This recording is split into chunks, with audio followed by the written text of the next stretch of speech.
What's going on, sports fans? I'm Mark Paulos. Tonight, we start the sports party at the Mayo Civic Center, where the first annual Rochester Hoops Challenge brought teams from all over the state to take on some of the best talent from our neck of the woods. We will start with the battle for the #1 ranking, AA second-ranked Caledonia, taking on top-ranked Waseca. Noah King recently reopened his recruitment, and he was locked in from the jump. First half, Austin Klug finds King for three. It's cash money, but he was just getting started. A few possessions later, Noah's defender goes under the screen. He makes him pay. That's buckets.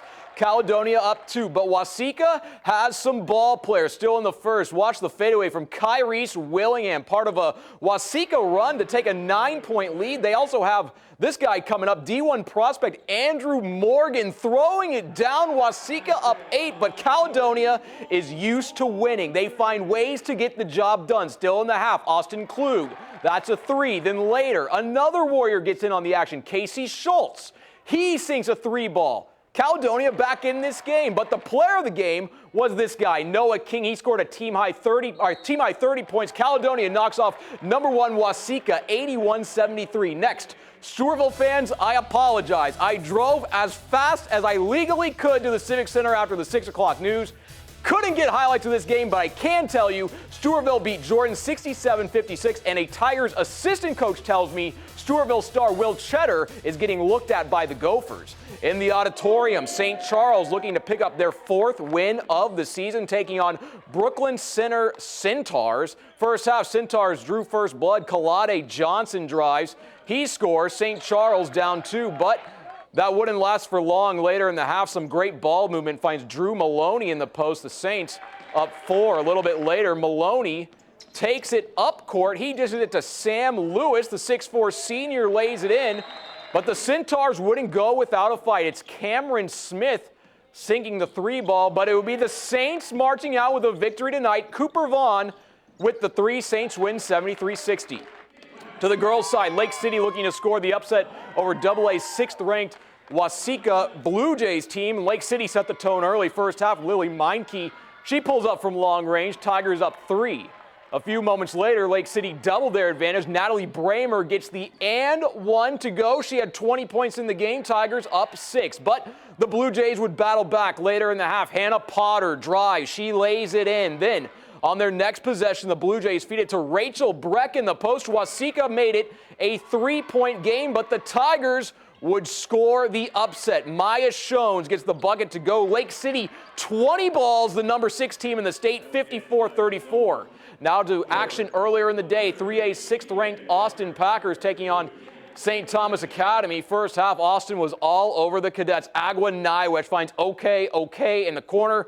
Money, Pack up 5. Later, the Cadets trying to hang in this one. Jack Chamberlain finds Ryan Chamberlain in the post. Cadets within 3. Then Austin ran away with this one. Former Athlete of the Week Tegan Hovland goes to work in the post. Then later, he showed the depth of his game. He pulls up for 3. Hovland had 13 points on 5 of 6 shooting in the game. Then later, Nywesh loves it to Ochin Obany as Austin makes quick work of the Cadets, 74-41.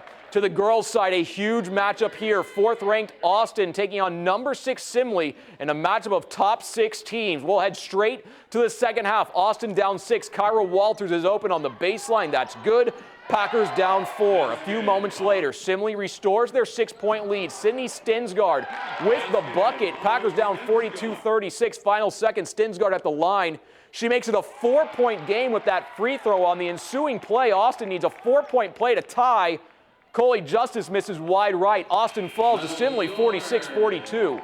Back to the boys' side, Kasson-Mantorville going for their 3rd win in a row, taking on Henry Sibley. First half, Comets down 3, but they make it a 1-point ball game. Jace Bigelow gets the bucket with the offhand. KM down 1. Later, KM now down 2. Henry Sibley makes it a 2-possession game. Cameron Latvis takes it all the way himself. Comets down 4, but Latvis wasn't done yet. Next possession, he takes it into the paint. That's a bucket plus a foul. Comets down 7, but KM was on the comeback. Later, Alex Jennison gets the bucket in the lane. KM within 5. Then later, big game for this guy. Bigelow lays it in. He had a game-high 25. The Comets beat Henry Sibley 62-54. Back to the girls' side, big matchup in the arena. Stewartville took on AAA number 7 St. Paul Como Park. In the early going, it was Como Park who took the lead. Ronnie Porter dips into her bag of tricks. Tigers down 2 early. Later in the half, Stewtown ties it up. Great ball movement leads to a bucket from Haley Strum. As the Tigers were hanging in there, still in the first, the Tigers take the lead. Maya Peterson finds Olivia Kwam for 3. Stewartville up 3 now. Later, Como Park trying to stay in it. Jalen Smith is open for 3. That's cash. Tigers up just 1, but an upset was a brew. Lily Welch lays it in. The Tigers beat the number 7 team in the state 80-73. Now to the ice, a crosstown rivalry matchup this afternoon at the Civic Center. Mayo taking on Century. First period, no score. Mayo lights the lamp off the faceoff. It's Luella Bianco lighting the lamp for Mayo. Spartans take a 1-0 lead. Later in the period, Century on the attack. Megan Andrus and Inga Skoglund work a 2-on-1. Mayo's Chloe Ruprecht makes the save. Later in the period, the Spartans make it a 2-goal lead. Elizabeth Arndt shoots. Abby Jacobson cleans it up. The Spartans hold on. They win 4-3. Out in Kasson, Sean Podine's Benilde-St. Margaret Red Knights made the trip down from the Metro to take on the Dodge County Wildcats. First period, no score. Wildcats on the attack. Abigail Zeitler takes a shot from long range, but Benilde goalie Carly Green makes the glove save. Later in the period, still no score. Red Knights on the power play. Anna Podine to Abby Hancock. She scores. Wildcats down 1-0. The Red Knights add 4 more. They win 5-1. Back